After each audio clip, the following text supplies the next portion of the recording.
Good evening guys. स्वागत है आप सभी का मेरी बेटी के चैनल कुकू ग्रेड पर। आज का जो टॉपिक है हमारा वो क्या है? Visualising solid shapes. ठीक है, देखिए इस चैप्टर में आपको कुछ ज्यादा नहीं करना है, बस मेन सी तीन चार बातें हैं, बस उनको ध्यान रखिए। जैसे कि 1D डायमेंशन, 2D डायमेंशन और 3D डायमेंशन जो शेप्स होती हैं वो कौन सी होती हैं। ठीक है, सबसे पहले हम 1D शेप्स के बारे में बता रहे हैं। देखिए ये क्या है, मेरे पास एक क्या है, एक सेगमेंट, एक लाइन सेगमेंट है। ठीक है, क्या है? एक लाइन सेगमेंट।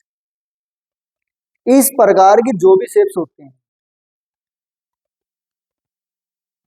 ठीक है, इस प्रकार की जो भी शेप्स होती हैं वो मेरी 1 डायमेंशन में आती है। किसमें आती हैं? 1 डायमेंशन। क्योंकि इसमें सिर्फ क्या है, लेंथ ही लेंथ होती है, या कह सकते हैं कि केवल ब्रेथ है, जो भी हम मान लें इसको, यानी कि तीनों में से एक ही चीज है, लेंथ ब्रेथ हाइट, या जिसको हम डेप्थ बोलते हैं, उनमें से सिर्फ आपके पास एक ही है। तो ये कौन सा है? 1 डायमेंशन है। नेक्स्ट 2D डायमेंशन कौन से होते हैं? अब आपने क्या है 2D डायमेंशन, देखिए जैसे आपने क्या है रेक्टेंगल, स्क्वायर, ट्रायंगल, इस तरह के फिगर जो आपने देखे होंगे, इनको आप इजीली क्या करते हो, पेपर पे बना लेते हो, है कि नहीं? पेपर पे आप इजीली बना लेते हो। तो जो पेपर्स पे यानी प्लेन पेपर्स के ऊपर आप इजीली जो है वो उतर गया, या आपने बना लिया आराम से, उस प्रकार के जो फिगर होते हैं मेरे वो 2D डायमेंशन होते हैं। क्लियर? पहला जिसमें केवल लेंथ है वो कौन सा था मेरा? 1D dimension. इसमें क्या होगा, लेंथ भी आ गई और साथ में ब्रेथ भी आ गई। ठीक है, लेकिन ये देखना इसमें क्या है, हिस्सा जो ऊपर नहीं उठा है, केवल प्लेन से चिपका हुआ है। तो इस प्रकार के जो होंगे मेरे वो क्या होंगे? 2D डायमेंशन होंगे। क्लियर? अब है मेरा 3D डायमेंशन। 3D डायमेंशन जिसमें अक्सर गड़बड़ होती है। ठीक है, तो घबराने की जरूरत नहीं है, बिल्कुल आसान होता है। यहां पर आपके पास लेंथ ब्रेथ था, अब यहां पर क्या हो जाएगा, लेंथ ब्रेथ और हाइट, जिसको हम डेप्थ या गहराई भी बोलते हैं, वो भी ऐड हो जाएगा। यानी कि ऐसे कोई भी फिगर, जैसे कि मान लीजिए मैंने क्या ले लिया, देखो एक क्या ले लिया, क्यूब ले लिया। अब क्यूब क्या होगा, अब क्यूब के अंदर क्या होगा, लेंथ भी होगी, ब्रेथ भी होगी और डेप्थ या हाइट भी होगी, बेशर्ते वो चाहे सेम हो। ठीक है, या हमने क्या है क्यूबॉइड की शेप बना दी।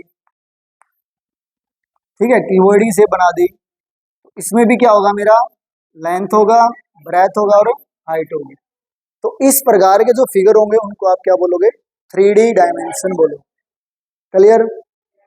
मेरे ख्याल से आज के बाद दिक्कत नहीं आएगी आपको 1 डायमेंशन, 2D डायमेंशन और 3D डायमेंशन। ठीक है, अब इसमें लास्ट एक छोटी सी बात मैं और आपके साथ ऐड कर देता हूं इसमें। देखिए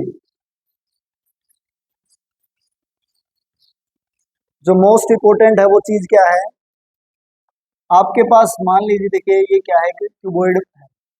क्या है? क्यूबॉइड।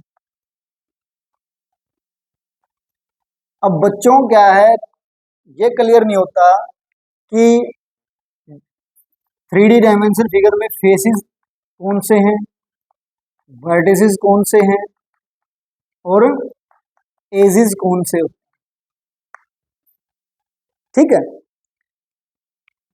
देखिए फेसेस, आप कोई भी क्या करिए, क्यूबॉइड शेप का एक डब्बा उठा लीजिए। ठीक है, क्या उठा लीजिए, या आप अपने कमरे को ही देखिए। अब कमरे में क्या है, ये हमारी रूफ है, छत है, अपर, ये मेरा क्या है, ग्राउंड है, और चार क्या है इसकी, दीवारें। तो ये क्या होते हैं, मेरे फेसेस कहलाते हैं। क्या कहलाते हैं? यानी कि क्यूबॉइड के अंदर कितने फेसेस हुए? 6 फेसेस हुए। पहला क्लियर? क्यूबॉइड के अंदर क्या फेसेस कितने? 6 हैं। अब नेक्स्ट है मेरा वर्टेक्स कितने होंगे और एजेस कितने होंगे। पहले एजेस पे आइए कि साइड्स कितनी होंगी इसकी। देखिए ये मेरी लेंथ है, ये भी मेरी लेंथ है जो अपर है, सेम ये भी मेरी लेंथ है और यहां भी मेरी। इसका मतलब आप क्यूबॉइड के अंदर देखोगे तो 4 तो मेरे पास लेंथ मिलेंगी, 4 मेरे पास ब्रेथ मिलेंगी और 4 मेरे पास हाइट मिलेंगी। इसका मतलब आपके पास 4 लेंथ है, 4 ब्रेथ है और 4 हाइट है। तो आपके पास कितने एजेस हैं? 12 एजेस। तो इस बात का विशेष ध्यान रखें, कोई भी आपको फिगर है उसकी साइड जो निकाल दीजिए, वो आपके एजेस हो जाएंगे। ठीक है, अब आगे हमारे वर्टिसेस यानी कि कोण कितने हैं, कोण। ठीक है, अब एक रूम से देख लीजिए 1 2 3 4 और 4 नीचे, तो कितने हुए मेरे? तो वर्टिसेस कितने हुए? 8। तो यानी कि फेसेस, वर्टिसेस और एजेस में आपको ज्यादा दिक्कत नहीं आनी चाहिए। ठीक है, और आपको क्या है, जैसे क्वेश्चन निकालने के लिए क्या कहेगा, आपको कुछ फेसेस दे देंगे, एजेस दे देंगे और आपसे वर्टिसेस पूछ लेगा। कई बार क्या होगा, आपसे वर्टेक्स दे दिया, एजेस दे दिया और आपसे क्या पूछ लिया? फेस पूछ लिया। तो उसके लिए आप एक शॉर्ट, बिल्कुल शॉर्ट फार्मूला याद रखिए। ठीक है, इसके लिए आपने क्या फार्मूला याद रखना है कि फेस प्लस वर्टेक्स इक्वल होता है एजेस प्लस 2 के। क्या फार्मूला याद रखना आपने? Face plus vertex is equal to edges plus 2। ठीक है, तो ये विजुअलाइजिंग सॉलिड शेप्स के अंदर बस इतना ही है। ठीक है, आपको मैं एक छोटा सा सम दे रहा हूं, तो कमेंट में उसका आंसर बताएं। मान लीजिए आपके पास 10 फेसेस हैं और आपके पास वर्टेक्सेस हैं 6, तो उसके फिगर के एजेस आपने बताने हैं। कमेंट में आंसर में आप बताएं कि इसके एजेस कितने होंगे। Okay, thank you.